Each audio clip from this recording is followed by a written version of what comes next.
Alright guys, time for Enhance Your Edge's third poker video at mid-stakes no limit. I hope you've enjoyed the first two. I'm still new to this process. Creating videos isn't something that I've ever done before, so just bear with me through any technical difficulties. As you can see, four tabling 3-6 and 2-4 again. In the videos that follow this, I will probably be creating at a little higher limit, 3-6 and 5-10. So, and if you have any suggestions about limits you want me to play, then feel free to let me know. So, as you can see, we called in position with King 5.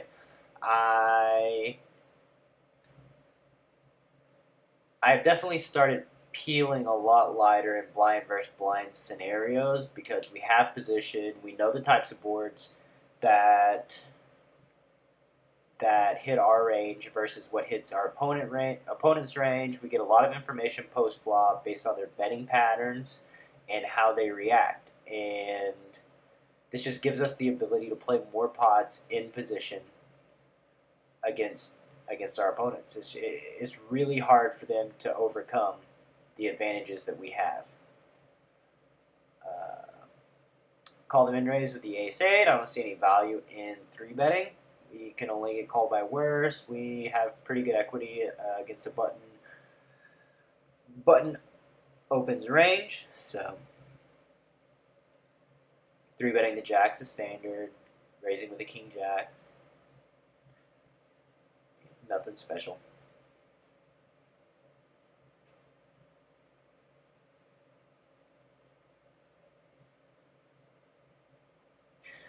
Could have limped with the ace-deuce off, and in retrospect, we probably should have. One thing that you'll notice from my videos and talking to me in particular is I'm aware that I make mistakes. I'm aware that I have, every single poker player who's honest with you will tell you that they've never played a perfect session. We always do regrettable things that in hindsight we wish we would have done better. And I don't have a problem believing there's a better way than what I did the first time around. As a matter of fact, just learning in general, giving yourself time away from the decision allows your brain to work in the background towards coming up with better solutions. And once you have these better solutions, you can use them for next time. And poker is a million scenarios, so the thing you want to focus on are the concepts that you pick up.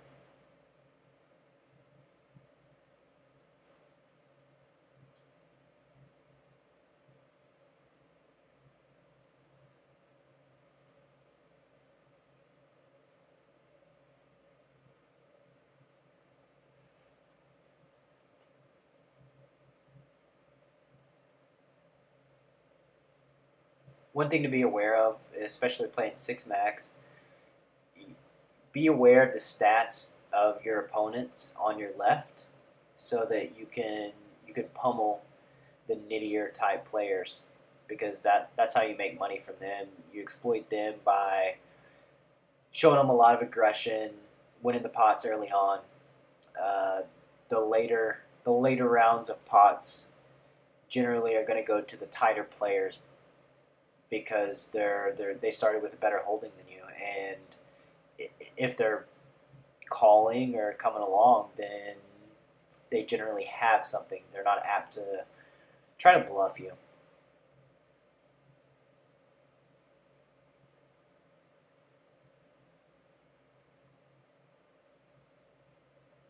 For the uninitiated, my HUD, the first number is the number of hands we've played. The second number is how often we're voluntarily putting money in the pot.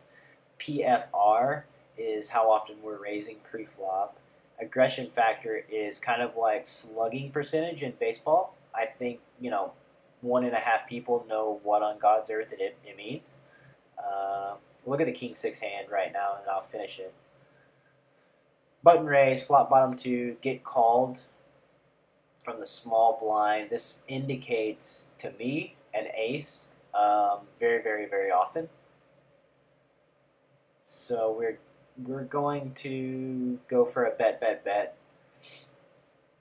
for value. The run out is really bad for us. 7 pairs. It's unlikely if we turn our hand into a bluff that we'll make an ace fold. So we just give up.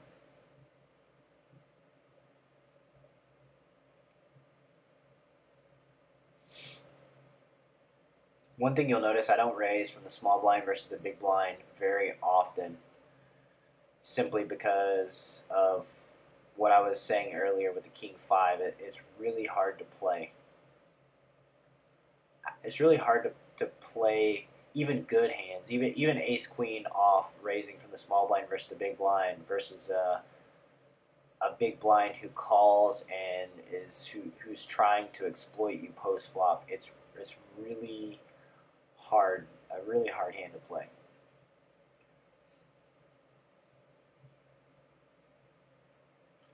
Got a little set here.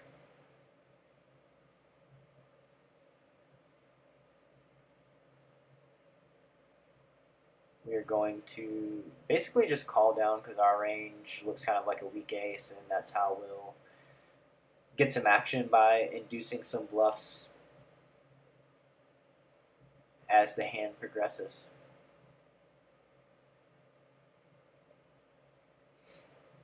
Very perfect river card with the 4s. No reason to do anything crazy. I mean,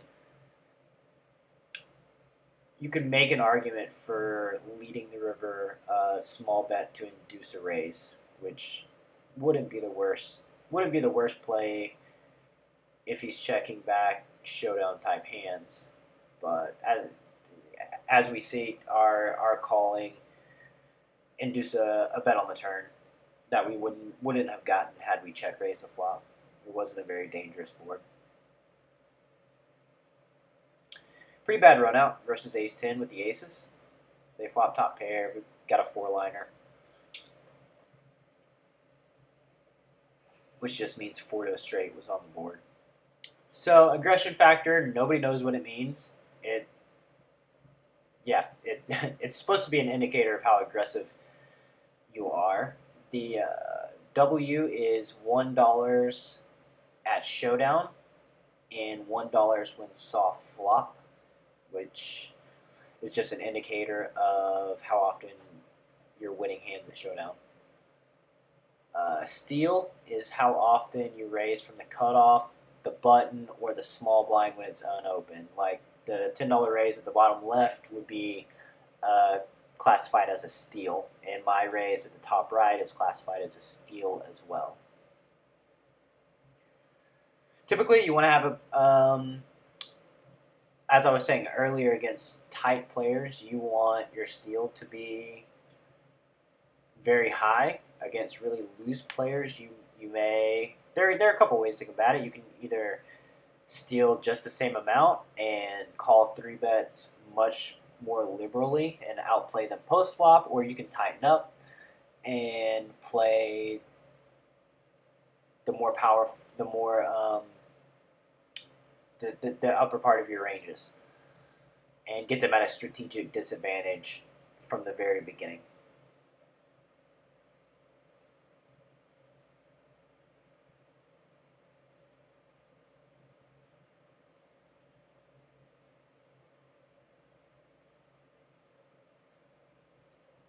Flop top pair, top kicker, pretty good. The plan here is when we bet to call a raise, our opponents are not going to expect us to hit this board with very high frequency. So we can expect to be raised pretty liberally with a lot of combo draws that we have beat and stuff like that. I mean, he could have a set or 2 pair, which is what he's repping, or a straight. But we don't believe him, so we call the turn. And the river's a brick.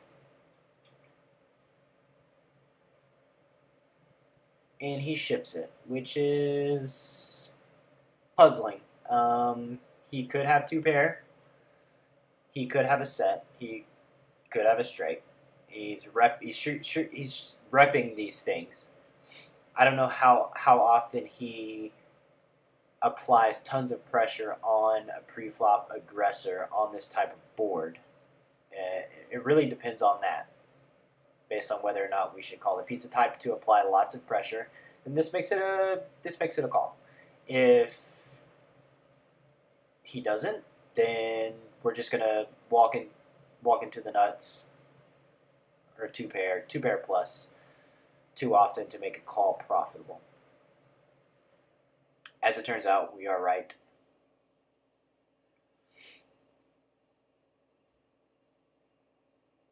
Nice little hand on the bottom right that doesn't materialize.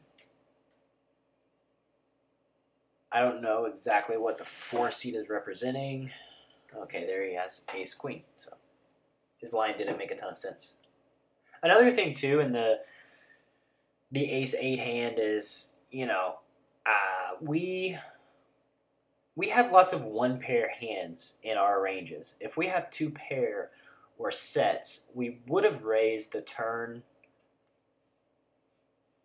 where we would have 3-bet the flop or raised the turn. So he knows that we don't have a ton of sets in our range. We really don't have many 2 pairs.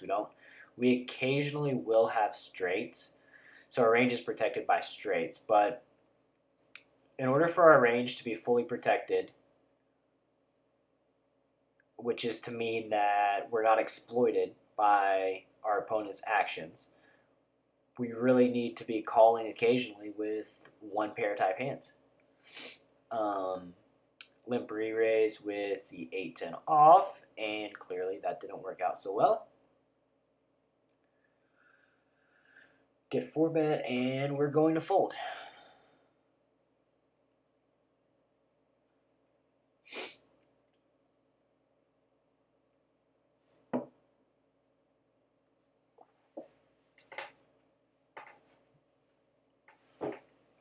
As you've seen from my earlier videos, the limp raise is something I do very often. We don't get 4-bet as much as you would think.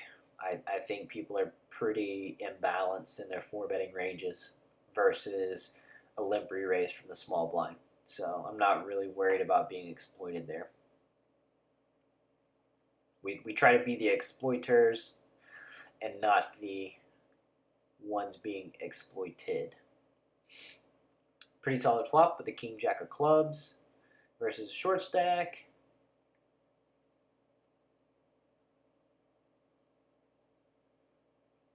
And we win.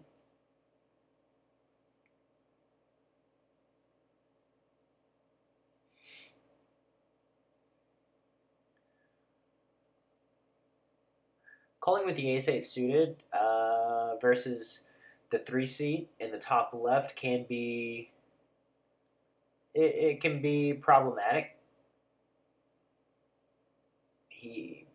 Especially if our opponents behind us are inclined to 3-bet. So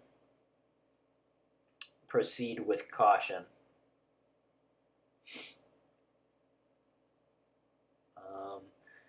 We raised the flop. He called the turn for 4 pairs on the turn. This is a really good spot for us to bet. We got check raised when we fought the set, and we went ahead and 3-bet, which in hindsight could be a mistake, but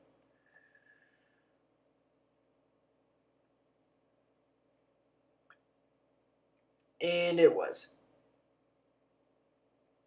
The ace-8 hand, his bet on the river is super annoying,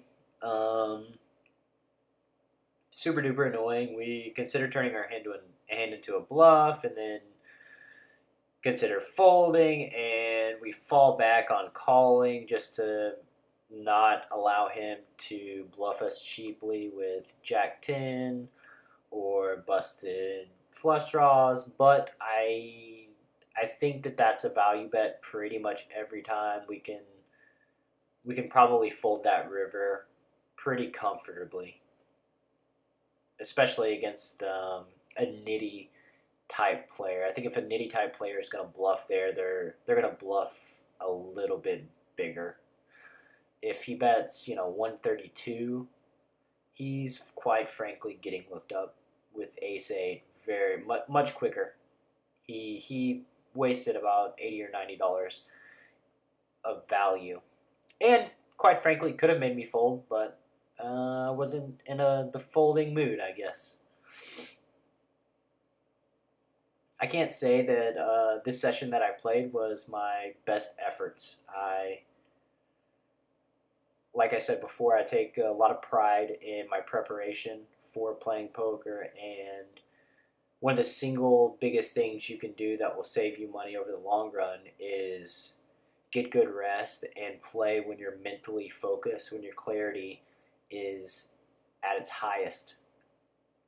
If you don't feel like playing, then you really just shouldn't be playing. It's quite that simple. If I would not have played poker when I didn't feel like playing poker over my poker career, I would have a lot of extra money.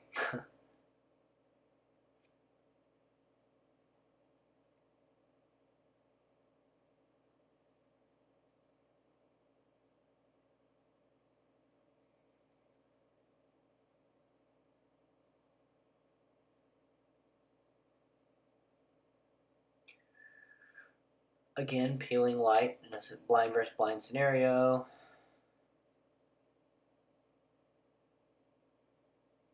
King 5 tray. I think spots like this, players are imbalanced to the point of when they bet, they tend to not have it, and when they check, they tend to have it. So to combat that, we should be raising a lot of his continuation bets and not giving him any bets when he checks. We go for a thin value bet here. I would expect him to bet a king, so we can eliminate a king. It's hard for him to have a better 9, which would be ace 9, because any other 9 chops, and no other 9 really makes any sense anyway. I would expect him to have a lot of pocket pairs and a lot of 5s and even ace-queen highs and stuff like that. I don't really like my sizing. I think I could have sized it around $32 and extracted value a little better, but I guess I wanted to go big to make it look bluffier.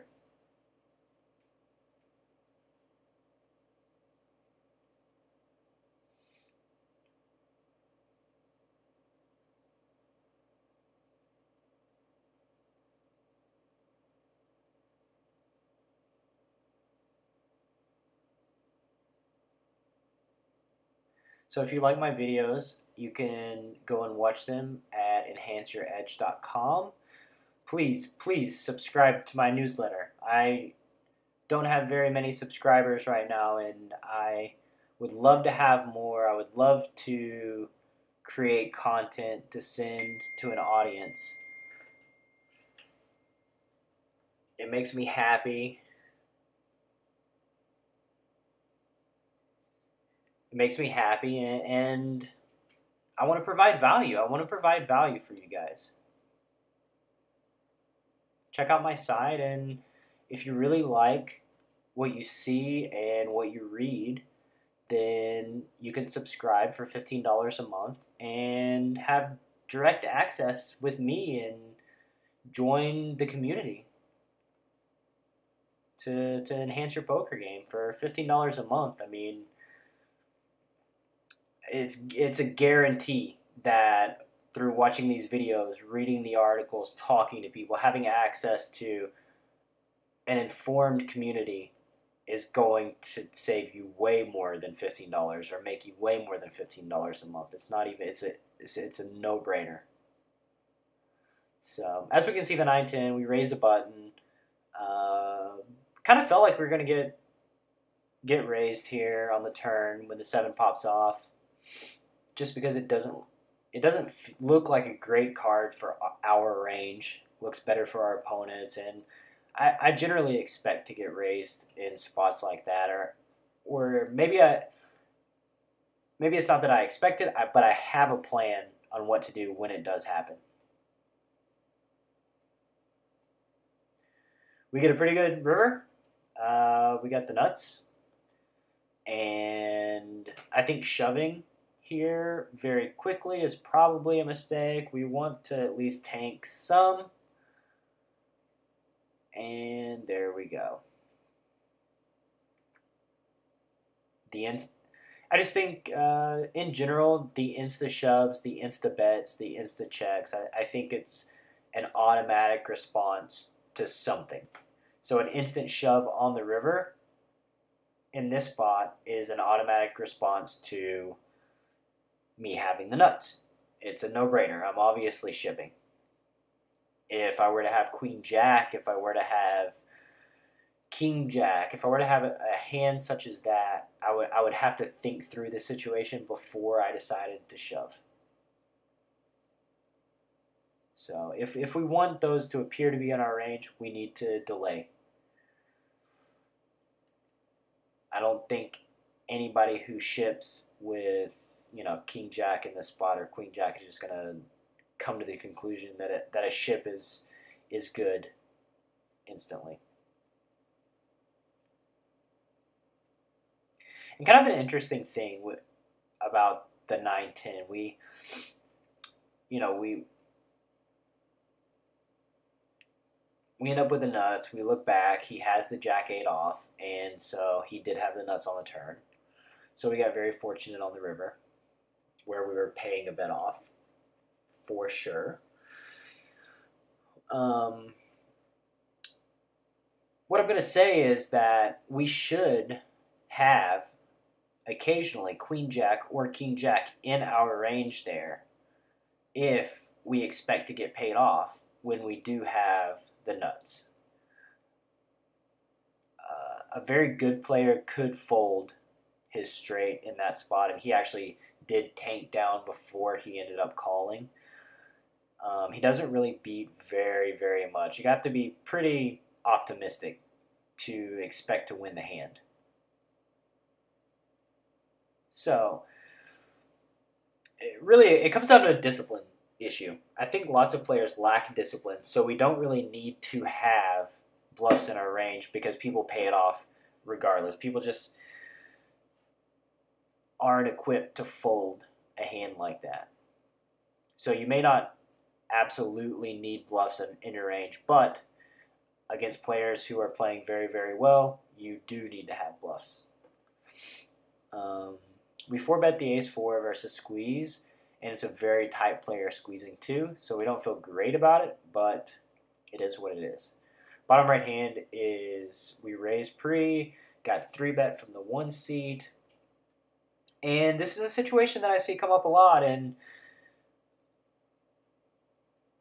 a small blind 3-bet versus an under-the-gun raise represents a very strong hand. He's repping the top of his range, which is why I didn't go ahead and 4-bet. Under most all circumstances, you can justify 4-betting with ace-king and just get it in pre and know that it's a profitable play. But this is one situation where I feel like we run into the cooler type situations. And versus a bet, we're protected by our range in that we could have flopped a set, we could have top 2, the board ran out a backdoor flush, we could have ace-queen of diamonds, which is definitely a hand we're peeling with on the flop, and then the turn. So we are protected by our range, so he's not making us just fold out everything by the river. So we can fold that pretty comfortably. I haven't actually looked up to see what he had yet. I would expect to see a set of queens pretty often.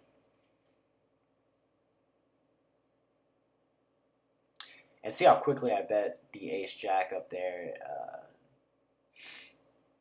Like I said, automatic bets tend to be, a legitimate hand. I don't have queen-jack or jack-10 or anything tricky. I have a good hand, and I bet quickly.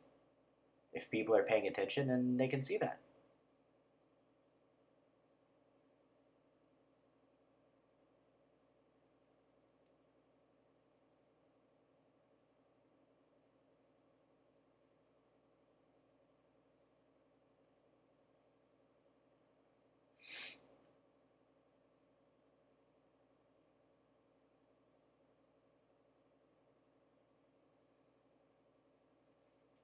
we go for the $12 value bet.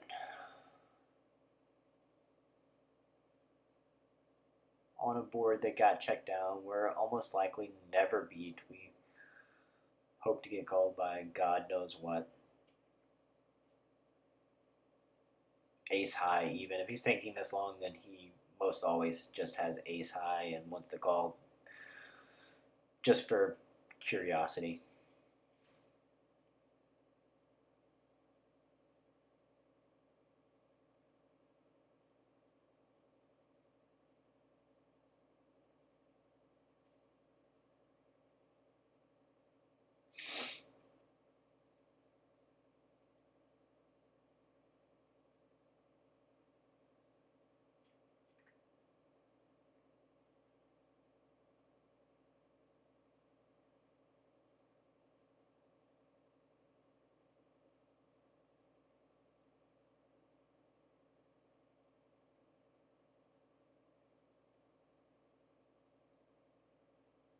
Pretty amazing that $12 raise can go through right there. Would not expect that. I'm sure he didn't expect it either.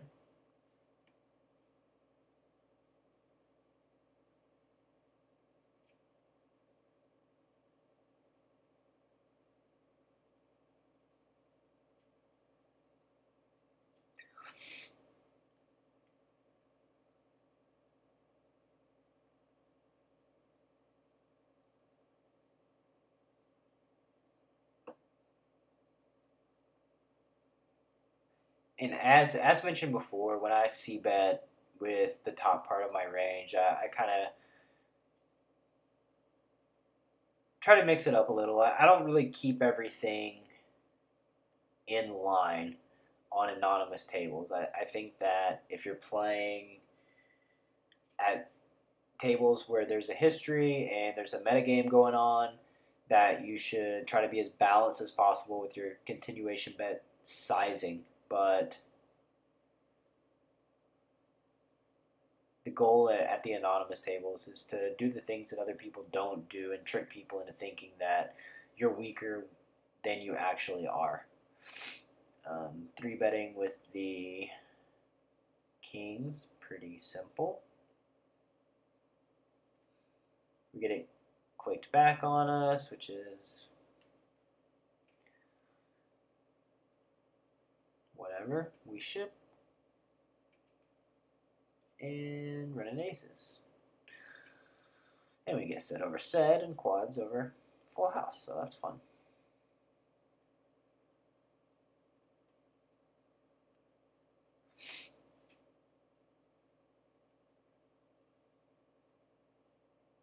So we ran into a cooler with our 9-10, and we received a cooler right back with kings versus aces.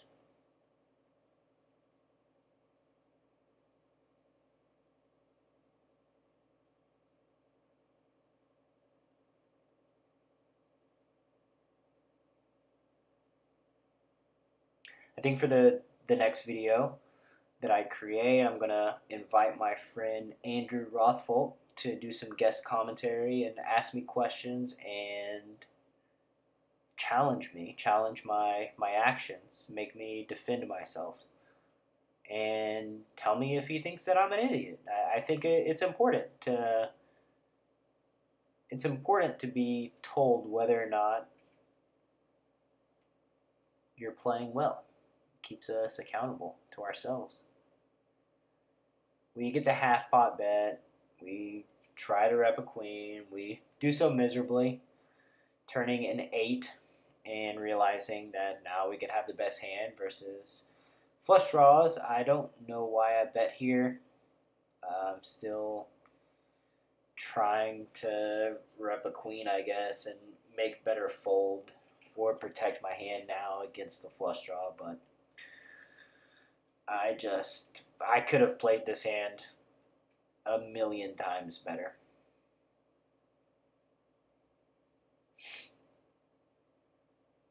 I do think with a queen I would check the river, and I don't expect him to bluff very often. unless he has it, because he is facing either a busted flush draw or a queen, and he does not expect us to fold a queen.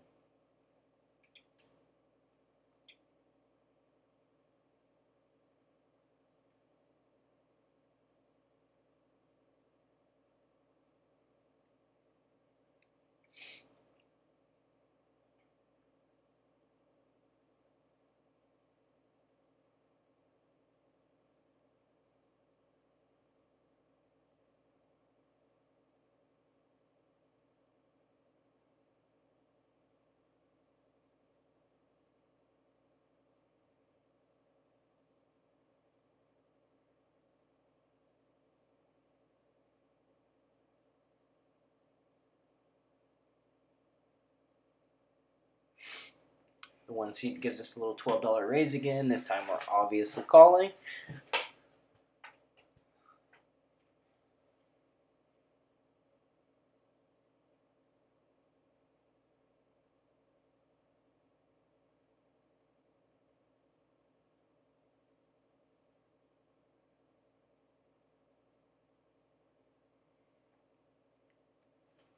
I feel like our opponents are going to peel pretty often on this board, so we should double barrel.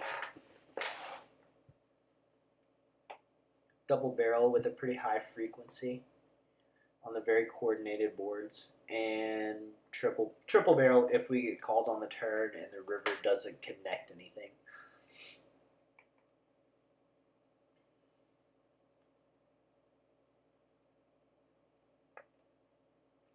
And remember, everything I talk about is based on playing the 2-4 and 3-6 mid stakes limits up to even 5-10. It's if you're playing smaller stakes or micro stakes, I wouldn't expect the same things to work that work here. You don't need to be tricky. People are going to call you when you can be obvious and still get called and paid off. This is just how it works when the competition level isn't as high.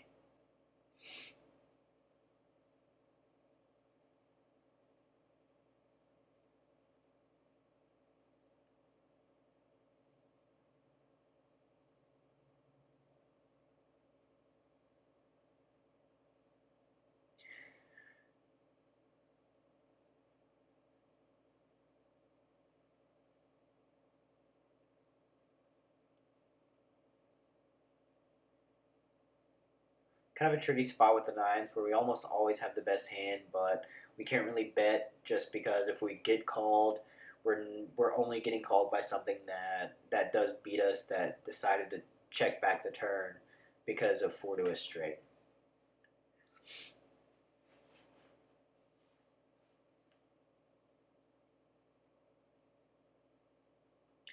Three exit versus a poster on the top left, which is pretty standard. We expect to get 3-bet very often in this spot. So I really thought we were going to 4-bet there.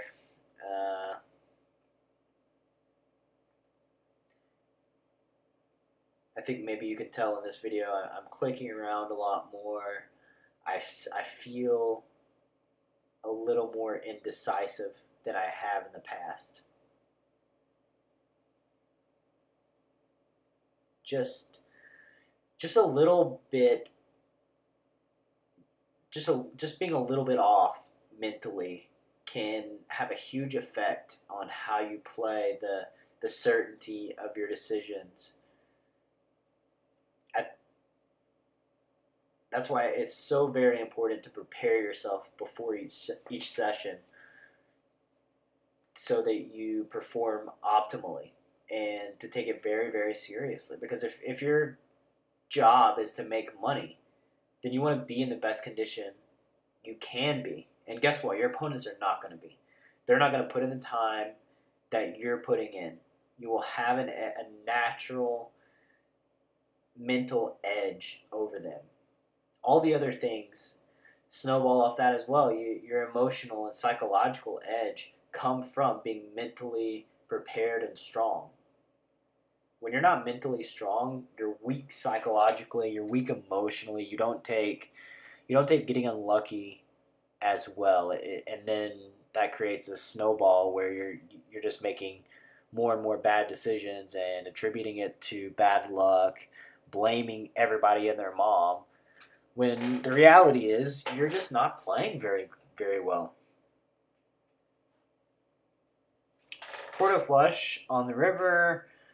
We decided to turn our 10 into a bluff. I think it's a good play, as we can rep the nut flush, we can rep sevens full, we can rep a lot. We instead get just snapped off by three of a kind. In his defense, we're repping Polarized there. It's just not a bluff line you're going to see very much, checking back the turn in order to raise the river with a bluff. I don't know how profitable his call is, especially when I bet out three ways on the flop. I don't know how profitable his call is going to be long term.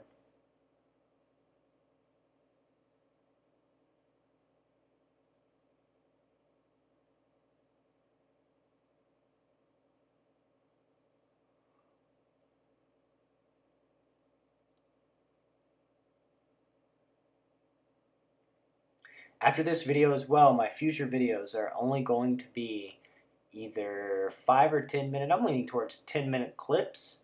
In order to see the full videos, you'll have to become a subscriber at enhanceyouredge.com. It's $14.99 a month. I implore you to make this investment into your poker training.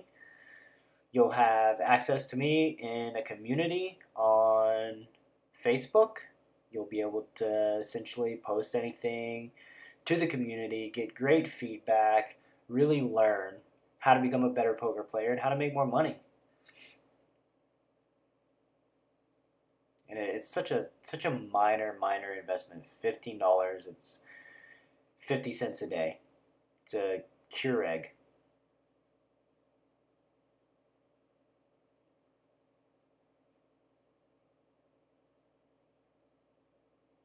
Isolating with a6 seems just fine. We have position.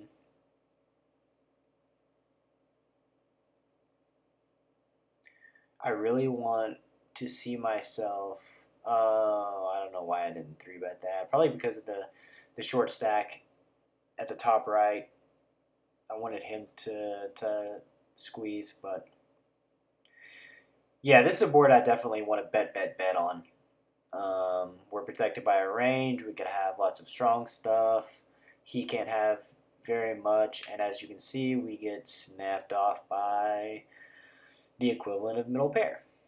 It's not our day for bluffing. In both situations where we got called on the river, we're very much protected by a range, and I would say that's a very profitable shove for us,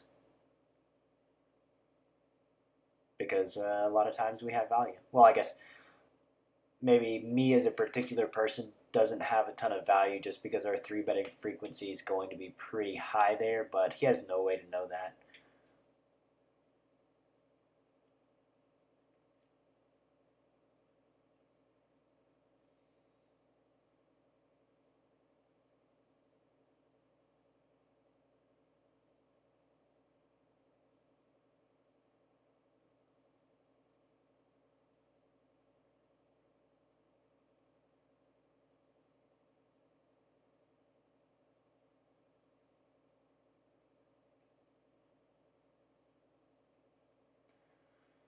I don't know why we gave up with the Jack-10. It's pretty annoying. I would have liked to c-bet there. It's just a function of us bluffing twice and not getting the result that we wanted. It makes us make bad decisions in the future.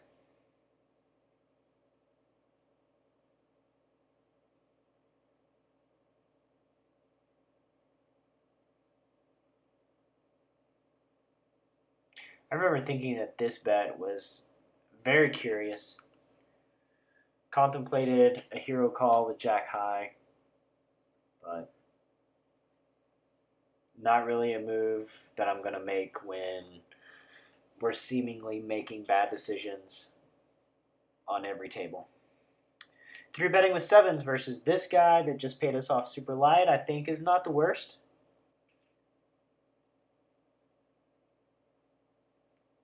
He can definitely call with worse. Checking it down, a 9 on the river doesn't really make much sense. One would think that King Queen or Jack 9 or 9-10 would have bet before this point. I didn't understand what he was repping. I guess I just didn't realize how passive he was, so we make another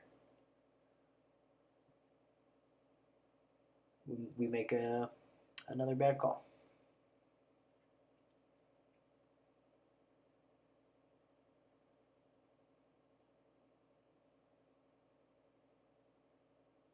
Have to say, it feels pretty rough. I felt pretty rough playing this session, but it feels rough on video. And there are days like this where just nothing goes right. I think it would be a tremendous waste for me to just play this session, record it, and throw it away and not show everybody that there are just some days where you're not playing your A game and everything goes against you. But it's extremely valuable. It happens to every single poker player on the planet. It's nothing to be ashamed of. You just have to battle through it. You have to learn from the experience.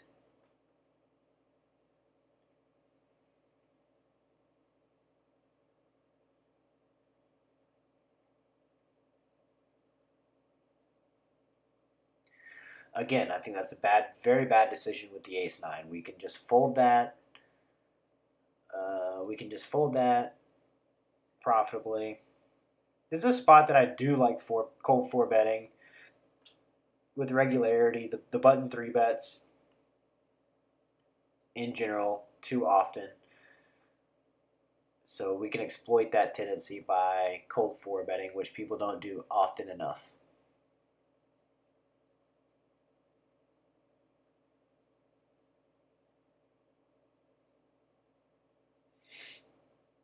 With the ace-9 on the bottom right, I wish we would have played it pre, but really hate that we didn't bet the flop. I'm not exactly sure what the purpose of checking the flop back was, other than to give a free card.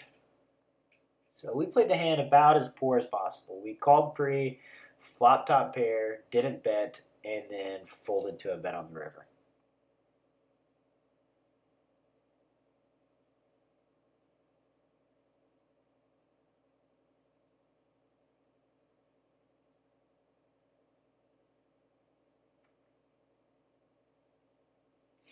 And if you stuck it out with me to the end of this video, I very much appreciate it. Remember to join my mailing list at enhanceyouredge.com and utilize that for everything that it's worth, and it's worth a lot.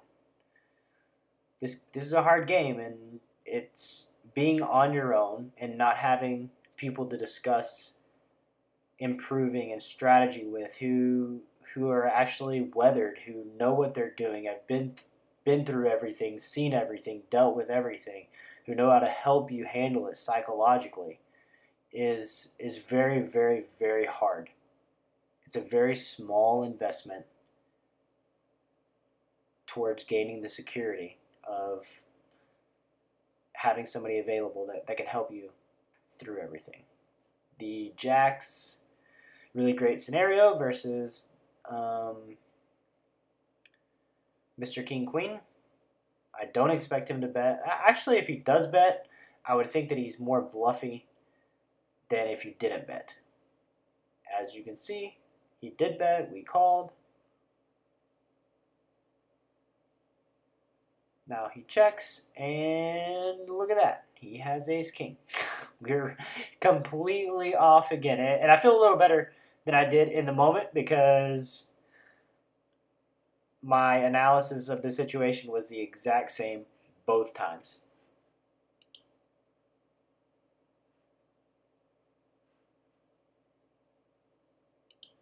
All right, I want to thank everybody for watching this video. If you have any suggestions, send me an email. Check out the website, enhanceYourEdge.com. I hope you learned something that can save you money or make you become a more profitable player. Thank you for your time.